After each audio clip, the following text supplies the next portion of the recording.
Welcome to Mayor Brown's Global Financial Markets Podcast. Each 30-minute episode is designed to help listeners better understand the legal issues that impact their business given the ongoing uncertainties in the financial markets worldwide. Speakers from across Mayor Brown's practices and offices provide their timely insights on a wide range of topics, including finance, financial services, and insurance regulatory developments, securitizations, and litigation in the United States, the United Kingdom, Europe, and Asia. We hope you enjoy the program. Hello, listeners. Our topic today is the SEC's new Rule 192 on conflicts of interest. My name is Stuart Litwin. I'm a partner in Mayor Brown's structured finance practice. And joining me today are Chris Horn, who's one of our counsel in New York, and Michelle Stasny, who is a counsel in our Washington, D.C. office and a former employee in the SEC's Office of Structured Finance. With that, let's begin. So the new rule in one sentence is that Rule 192 would prohibit a securitization participant, of course that's a defined term, in an asset-backed security, again another defined term, from directly or indirectly engaging in any conflicted transaction, yet again another defined term, during an applicable period that's defined in the rule. We're going to get into all of those defined terms and the applicable period in a little bit more detail in just a couple of minutes. So effectively, when you look at Rule 192, you are looking at two transactions. The first one is the asset-backed security, and the second one is a conflicted transaction, and that theme will run through our entire presentation. One more thing, we had a proposal, and the three of us worked with SIFMA and others on their comment letters. And we're happy to report that the final rule is much better than the proposal in many respects. It's not a perfect rule, but it is a much better rule than what was proposed. And with that, I'm going to turn it over to Michelle. Thanks, Stuart. So as Stuart mentioned, the conflicted transaction is a defined term in the rule, and it has two components. The first component is the type of transaction it is. There are three kind of subparts of that first component. So the first subpart is if it's a short sale of the ABS. That's exactly how it was proposed, and that wasn't a really controversial part of the definition. And so there didn't get a lot of feedback on that other than that's fine. So that got adopted as proposed. The second one is entering into a credit default swap or other credit derivative where the securitization participant is buying protection on the ABS. Just like part one, the short sale, not controversial, got adopted as proposed. It was the third prong in the proposal, which was kind of a catch-all definition of conflicted transaction. As proposed, it was very broad. It would have brought in, correlated transactions. It would have brought in a lot of things that really were outside of the scope and intent of what anybody would think of as a conflicted transaction under the statute and really under what the commission said about the rule in the proposal. This prong 3 got a lot of feedback that it should be narrowed to really more match the first parts 1 and 2, the short sale of the ABS, the CDS, buying protection of the ABS. Fortunately, we got some traction there. And the third prong in the final rule is other transactions that are substantially the economic equivalent of prongs 1 and 2, the short sale or buying protection in the CDS. In the adopting release, in the preamble itself, there uses words like short transaction. This economic equivalent would be characteristics that replicate the idiosyncratic credit performance of the asset pool supporting the relevant ABS. So there's still some issue of where the line is about when you hit the economic equivalent. It doesn't have to be exactly, the short sale of the entire asset pool. It's broader than that, but it also doesn't reach into the correlated trades that we were concerned about at going through the comment process after adoption. So, we expect the market to conclude that mere correlation doesn't result in a conflicted transaction, but this is one area where industry is going to need to spend some more time during the compliance period looking at this rule, looking at how the SEC talked about it in the release, and coming up with kind of industry standards or guidance on how to comply with this.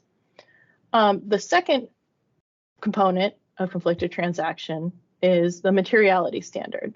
Unfortunately, this was adopted as proposed to be a reasonable investor standard. Comments, including comment letters that we worked on, said that it should be a materially adverse standard because reasonable investor standard is typically something you see for disclosure. This is not a disclosure rule. This is a strict prohibition. So you can't disclose your way into entering into a conflicted transaction. You just can't do it. But the materiality standard will really come into play when somebody at the SEC or elsewhere raises the possibility that this is a conflicted transaction. And people are going to need to look at it at that point when there's an issue. It's something that industry participants should consider for their compliance programs, but we're just not going to have a definitive answer on that until it's tested in the courts. Like in the proposal and in the statute, there are exceptions. In the final rule, the SEC made clear that interest rate and currency hedges are not conflicted transactions. So that was something was raised in the comment letters. I don't think it was ever intended that those kind of transactions got picked up, but fortunately, it's clear that they don't. The exceptions, risk mitigating hedging, which we'll talk about a little bit later, and how that applies. But one difference between the proposal and the adopted rule is that it's no longer limited to positions arising out of securitization activities.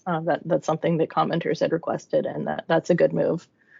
Other exceptions, commitments to provide liquidity for the ABS, and purchases or sales of the ABS pursuant to those commitments. That really didn't change from the proposal. That came from the statute. And the bona fide market making exception, which excludes the initial distribution of the ABS. That did not change between proposal and adoption, unlike for risk mitigating hedging. The hedging and the market making exceptions do require internal compliance programs. Securitization participants will have to have maintenance and enforcement of written policies.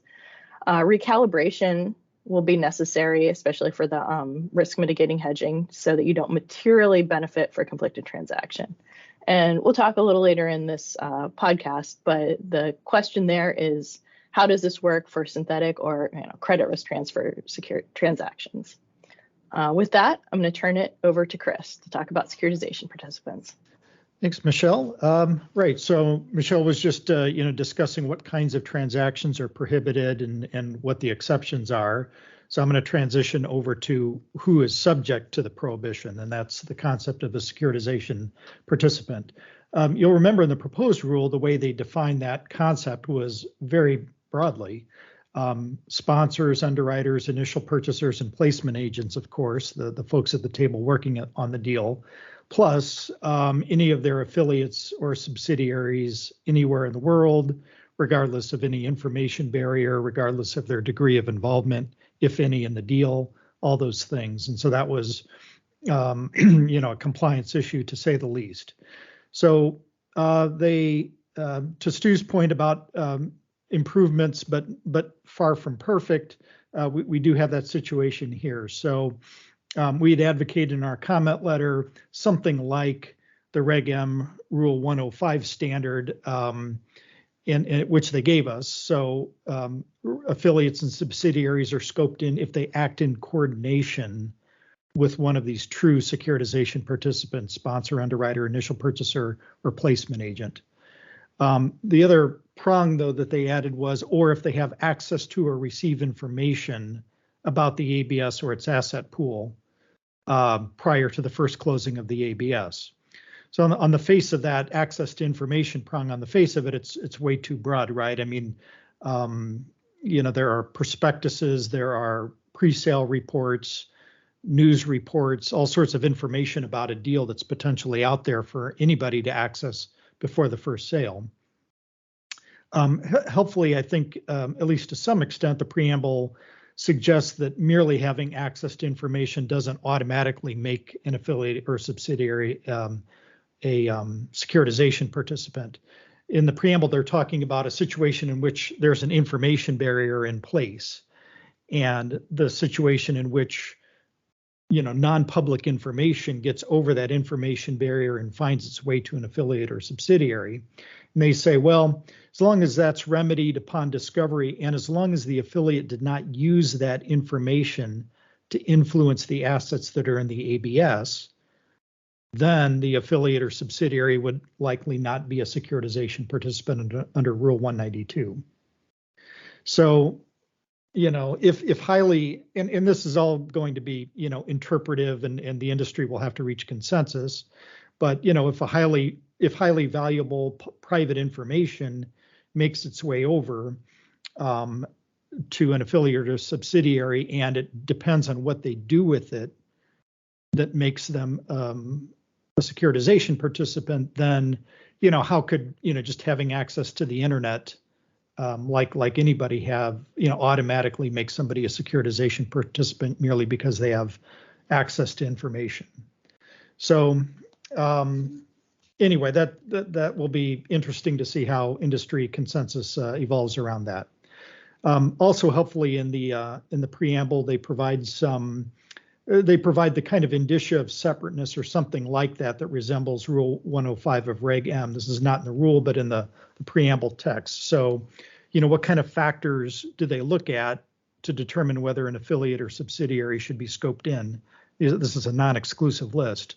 It implements effective information barriers to prevent information flow, separate trading accounts, no sharing of common officers or employees except for clerical staff, engaged in different lines of business, and there aren't common folks that have ability to execute trades for either entity. So information barriers in this context are helpful. They're not required as the way to scope out an affiliate or subsidiary, but they're now recognized at least as a part of a multi-factor indicia of separateness. Within the definition of securitization participant, one of the prongs is sponsor. So moving to that topic quickly, that term includes the ordinary definition that we're all familiar with, and that's been kind of the commonly understood definition in securitization for a while now, right? That a person who organizes and initiates the deal by transferring assets to the issuing entity. They've included, consistent with the proposal, also somebody with a contractual right to cause the direction or the structure, assembly of the ABS or the pool composition. And they make clear that in the commentary that this, scopes in CLO collateral managers, for example. From the contractual rights sponsor definition, they exclude explicitly the holder of a long position in ABS. They made clear that, exercising contractual rights that you have as a long investor, including, for example, that they give kicking out the servicer, exercising rights over disposition of the collateral, that kind of thing won't cause an investor to become a directing sponsor under the rule. Very helpfully, they have dropped this other concept of a directing sponsor, and this is something that we referred to in the SIFMA letter as an influencer, right? It's just somebody that has the ability to influence how the deal looks, what assets go in, et cetera. And we made the argument that just pushes the boundary too far, and they agreed with that, so that was quite helpful. They also helpfully, in the exclusion for parties that do administrative acts, custodians, ministerial functions, things like that, they included ongoing administrative category. And in the preamble, they make clear that what they're trying to pick up there are servicers, So, the normal regular way activity as a servicer doesn't somehow make you a sponsor. Moving on just to a couple of other points here quickly. The definition of asset-backed security in terms of how this deal scopes, right? So it applies to any Exchange Act ABS, and that's the underlying defined term that powers whether you're subject to risk retention and many of the other regulations that we're familiar with. And also synthetic ABS is included in the scoping here. We had asked for a specific definition of synthetic ABS, reasoning that, if it makes sense to define what a traditional ABS is, surely a synthetic is something that ought to be defined. They declined to do that, but they did provide some helpful commentary. One bit in the commentary was, the way that you proposed in your comment letters is generally what we understand synthetics to be, and they did confirm that synthetic ABS requires the issuance by an SPE of a security. In other words, corporate debt or, direct issue CLNs, for example, wouldn't be synthetic ABS, I think pretty clearly under the commentary. When does this apply, right? We had this whole, you'll remember this, when does somebody become a securitization participant issue? In the proposed rule, it would apply as soon as an entity took substantial steps to become a securitization participant. We're talking about before the deal even exists. Did you take substantial steps to become a securitization participant? If so, under the proposal, all your transactions after that point would be subject to scrutiny under the rule. They've gotten rid of substantial steps and replaced it with an agreement. You've reached an agreement to become a securitization participant. Once you have reached an agreement, your transactions are subject to scrutiny. They do, however, say an agreement in principle would count, an oral agreement would count. So they kind of gave us something by getting rid of substantial steps, but they took a little bit back, right, by very broadly construing what an agreement is, even an agreement in principle that might not necessarily rise to the level of a enforceable contract. So that's when the period starts. And then, of course, it ends 1 year after the closing of the first sale, which is the same as under the proposal. They gave us a safe harbor for foreign transactions, which wasn't there in the proposal. So if the ABS is not issued by a U.S. person, as defined in Reg S, and if the offer and sale of the ABS complies with Reg S, then it's satisfies the safe harbor.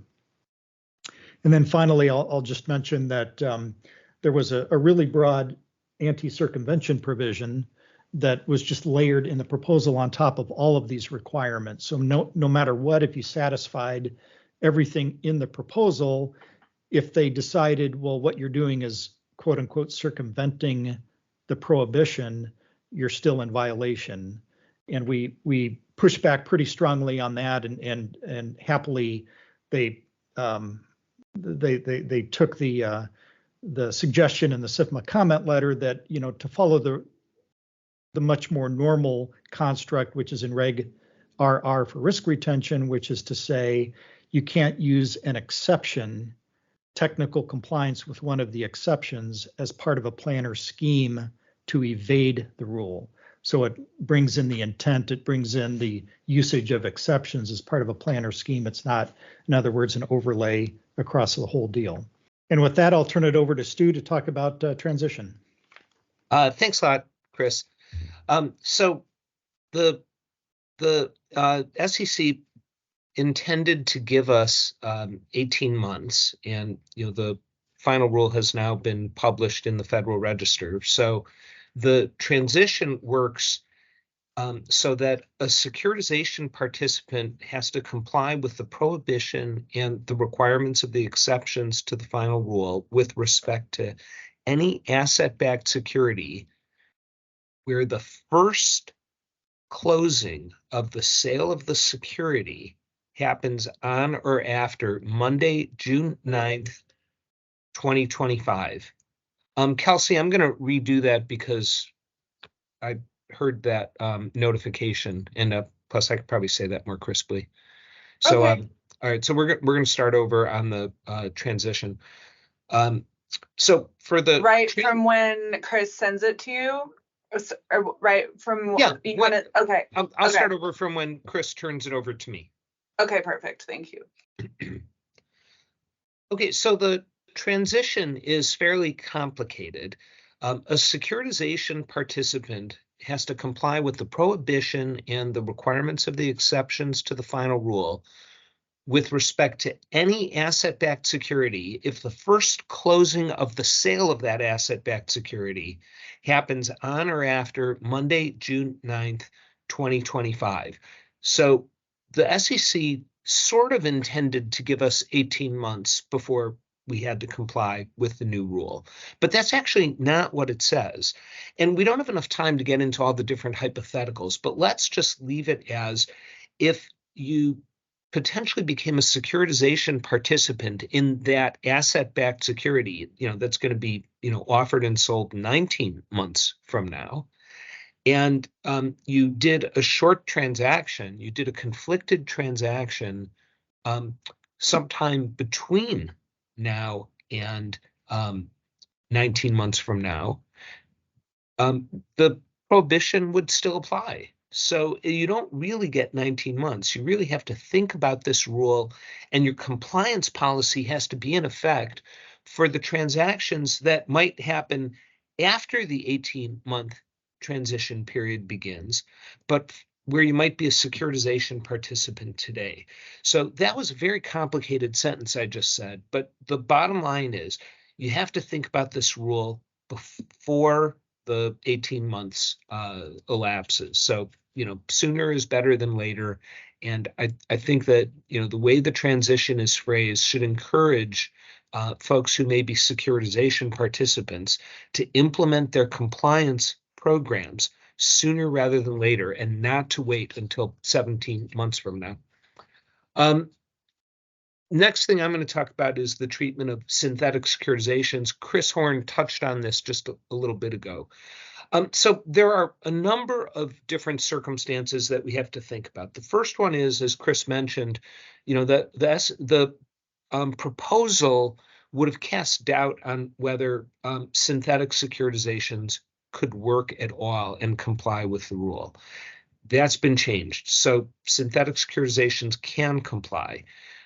There are two other circumstances that we have not enough time to get into, which are what happens if you want to do a synthetic on a previously securitized transaction, on a pool that's been included in ABS deals, and what happens if you want to do an ABS deal on a transaction with assets that have previously been reference assets in a synthetic securitization. Those are interesting situations. We think that, as an industry, we'll be able to comply with the rules for those. But let's talk about what the SEC did with just the basic vanilla synthetic securitization. So the first principle is if there's no SPE, the rule doesn't apply. That's great. And the SEC made that very, very clear. So as Chris mentioned, direct issue credit linked notes, not a problem. Back-to-back credit default swaps, not a problem. But what if there is an SPE? If there's an SPE that issues securities and also provides credit protection to, say, a bank, if the securities fail, then the bank does better under the credit default swap. That is still an issue. And so the risk mitigating hedging exception is there and available for those transactions, but you have to comply and structure the transaction to comply with that exception. One of the requirements of that exception is recalibration. And that may get in the way of some transactions because not every transaction is a perfect hedge. But there's a materiality requirement. So you don't violate, even if you make money off the transaction, you don't violate it if it's not a material amount of money. If it's a material amount of money, then it would be a violation. Long investors in the securities that are issued by that SPE typically will not be securitization participants, so it's probably not a problem for them. And one benefit of one thing the SEC changed was in the proposal, it had limited the hedging exception to hedging that arises out of the securitization activities.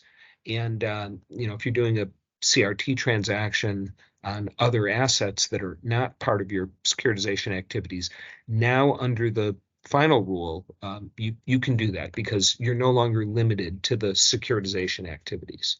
Okay. And with that, I'm going to turn it back over to Michelle. Okay, thanks, Stuart. So I'm going to move on to what might be the most important part of what we have to say, steps that securitization participants should take to prepare for Rule 192 compliance. First and foremost, review final Rule 192 with counsel. You definitely need to get a grasp on the full scope of this rule and the various compliance programs that everybody is going to need if they're a securitization participant or could potentially be a securitization participant. Then identify the universe of potential entities that could be securitization participants in your organization. Identify the potential types of transactions across those securitization participants' landscapes that could be conflicted transactions. So think about the types of transactions you enter into, not just ABS, but anything that could touch on ABS and whether or not those are conflicted transactions.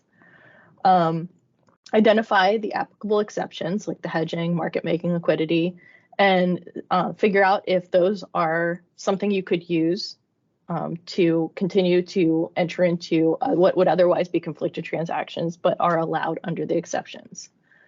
Prepare compliance policies across the entire institution. This includes affiliates, and it to some extent you are going to want to map out affiliates that should be considered not securitization participants, that are walled off, that meet the criteria listed in the adopting release, to make it clear that they're not they're not securitization participants. And then you're going to also want to consider the edge cases where, can I add a wall? Can I add policies and procedures so that I'm confident that certain affiliate subsidiaries, other divisions are not considered securitization participants?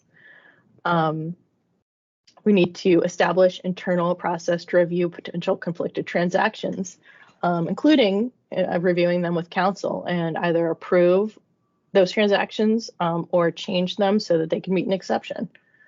Design executive and employee training to reinforce the legal requirements and the company policies. Establish procedures for tracking and assessing ongoing compliance with legal requirements and company policies. Retain counsel to advise on risk management considerations, management and supervisory structures, internal controls, and practical considerations relating to the implementation of risk management strategies and functions. Finally, a bit of good news on this: banks and their affiliates that are already subject to the Volcker rule, you may find that some aspects of your existing compliance programs are already a helpful starting point. This doesn't apply to everybody, but it is at least a good place to start for those entities that are already required to comply with Volcker. A couple questions we want to consider. First, is there a private right of action? The short answer is nobody knows at this point. Congress did not explicitly give a private right of action. The SEC is silent on it in both the proposing and adopting releases. But at the end of the day, if this rule is ever tested and an investor decides that they believe there was a conflicted transaction, an ABS deal went bad, they might try to, sue and see if there's a private right of action, and it will ultimately be up to the courts to decide. The most conservative strategy when implementing your compliance policies is assume, if not that there is a private right of action, that it will be tested at some point, and you want to have your compliance policies stand up to that kind of testing. Another question, would an industry guide be helpful to contain collective answers to interpretive questions? As we've mentioned on this podcast, there are some areas of ambiguity. One way to resolve that ambiguity could be to reach out to the SEC and staff and ask for guidance. But Another way, and which the industry has done for other rulemakings, is to establish a white paper or FAQs where everybody collectively agrees on reasonable interpretations where there's ambiguity. So that's something that the industry is working on too, and hopefully, over these next 18 months, we'll come together and be able to answer some of these questions. And with that, I'm going to turn it back over to Stuart to conclude this podcast. All right. Well, thanks a lot, Michelle. So we've been really glad to have the chance to speak with all of you.